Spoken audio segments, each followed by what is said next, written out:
Lirboyo sengaja ditumbalkan untuk melegitimasi sistem perbudakan yang dilakukan satu golongan manusia terhadap umat Islam pribumi Nusantara. Satu wacana yang akan membuka cakrawala betapa dahsyatnya siasat satu kelompok manusia yang tetap ingin menjadi golongan dengan kasta tertinggi di bumi Nusantara.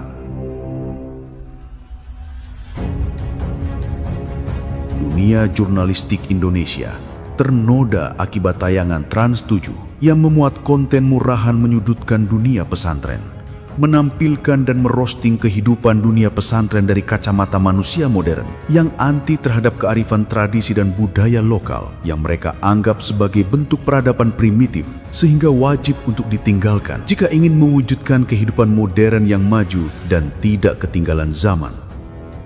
Pandangan ini biasanya juga muncul dari kalangan kelompok Islam yang menolak perpaduan antara ajaran Islam dengan kearifan budaya lokal atau yang sering bersuara tentang perkara bid'ah. Sebab dalam pandangan mereka, kearifan lokal sebaik dan seislami apapun nilainya, jika itu bukan produk Arab yang merupakan negara asal mula agama Islam, maka akan dihukumi haram dan wajib ditinggalkan oleh umat Islam.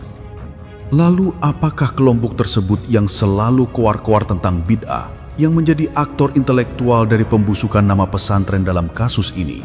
Dalam kacamata kita, itu bukanlah ulah mereka. Mereka cuma ikut nimbrung memanfaatkan keadaan seperti halnya dalam kasus polemik nasab kaum Habib Yaman. Sebab kebetulan kaum Habib adalah orang-orang yang juga mengaku sebagai golongan Aswaja, sama dengan orang-orang Nahdlatul Ulama.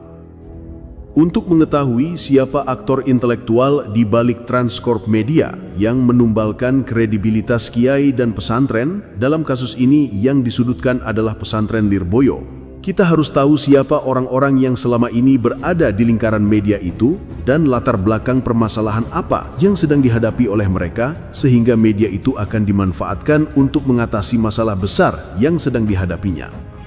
Dan kita tahu, artis-artis pendakwah andalan Trans 7 atau Transcorp Media, kebanyakan dari mereka adalah kaum Habib Yaman yang selama 2 tahun belakangan ini golongan mereka disorot oleh umat Islam bangsa Indonesia tentang klaimnya sebagai keturunan Rasulullah. Yang atas pengakuan tersebut, golongan mereka secara tidak langsung memproklamirkan golongannya sebagai golongan dengan kasta tertinggi di bumi Nusantara yang wajib hukumnya dihormati dan dimuliakan oleh seluruh umat Islam bangsa Indonesia. Kelakuan mereka seperti dalwir atau minta harta benda kepada para pengikutnya diwajibkan untuk memuliakan dirinya atas nama cucu Rasulullah. Hal itulah yang sedang disorot habis-habisan oleh umat Islam bangsa Indonesia, sehingga secara insting mereka harus mengcounter itu semua agar tidak terkesan bahwa apa yang mereka lakukan itu adalah tindakan yang salah. Lalu pertanyaannya, apa kaitan kelakuan mereka yang disorot dengan dunia pesantren sehingga kiai dan pesantren yang ditumbalkan? Perlu diingat, orang-orang yang menyoal kaum Habib sebagai keturunan Rasulullah dan sekaligus menyorot kelakuan mereka yang gila hormat oleh umat Islam adalah orang-orang dari kalangan Nahdlatul Ulama, sehingga dimunculkanlah satu berita besar tentang dunia pesantren kalangan NU, yang pesan sesungguhnya dari pemberitaan itu adalah untuk membenarkan tindakan mereka. Dinarasikan bahwa para kiai dan dunia pesantren kalangan NU juga melakukan hal yang sama dengan apa yang dilakukan oleh golongan mereka. Disinilah letak kelicikan aktor intelektual pemberitaan Transcorp Media dalam menyampaikan berita.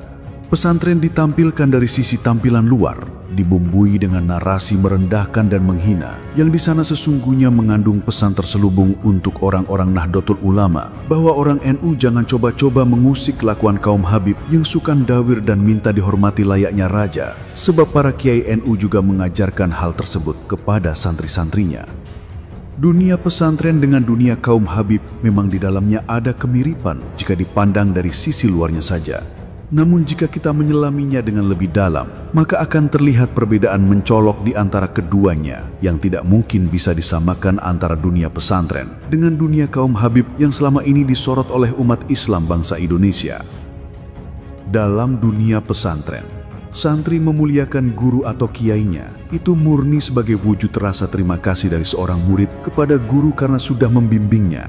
Berkat sang guru, maka hilanglah sedikit kebodohan dalam dirinya, sehingga rasa terima kasih tersebut oleh para santri diwujudkan dalam bentuk penghormatan yang tinggi kepada guru atau kiainya. Sedangkan dalam dunia perhabiban, Penghormatan kepada Habib adalah murni satu doktrin yang dipaksakan melalui ancaman dan iming-iming ganjaran. Dan itu didasarkan atas klaim sepihak dari golongan mereka yang mengaku sebagai keturunan Rasulullah. Kaum Habib mewajibkan manusia lain agar memuliakannya berdasarkan nasab. Tidak peduli Habib itu bodoh, tidak berilmu, tukang maksiat, manusia lain tetap diwajibkan untuk memuliakan mereka. Yang mana hal tersebut jelas jauh berbeda dengan dunia pesantren yang tidak mau difahami oleh kelompok jidat hitam dan berserual cingkrang. Santri membungkuk atau bahkan berjalan sambil duduk ketika berhadapan dengan sang kiainya. Itu adalah murni kearifan lokal budaya Jawa, bentuk penghormatan tulus kepada orang yang lebih sepuh atau kepada orang yang dihormatinya, bukan lagi bentuk ketakutan kepada penguasa, sehingga tidak bisa disebut feodalisme seperti yang dituduhkan oleh orang-orang di luar sana. Lalu apa bedanya dengan kaum Habib yang banyak orang dari kalangan pribumi berjalan jongkok di hadapan mereka? Sekali lagi, yang membedakan adalah konteks dan nilainya. Kaum Habib diperlakukan seperti itu berkat doktrin berupa ancaman dan ganjaran bahwa mereka adalah keturunan Rasulullah. Sehingga pada dasarnya, pengikut Habib melakukan itu semua tidak berdasarkan ketulusan hatinya. Pada intinya, kegaduhan yang dibuat oleh Transkop Media, jika melihat latar belakang orang-orang yang ada di dalamnya, yaitu kaum Habib keturunan palsu baginda Rasulullah, maka jelas aktor intelektualnya adalah orang-orang dari golongan mereka yang tujuannya adalah untuk membungkam suara warga Nahdlatul Ulama. Sebab sorotan warga NU terhadap kelakuan menyimpang dari golongan mereka akan bisa dengan mudah berbalik arah menghantam pesantren dan kiai-kiai dari kalangan Nahdlatul Ulama.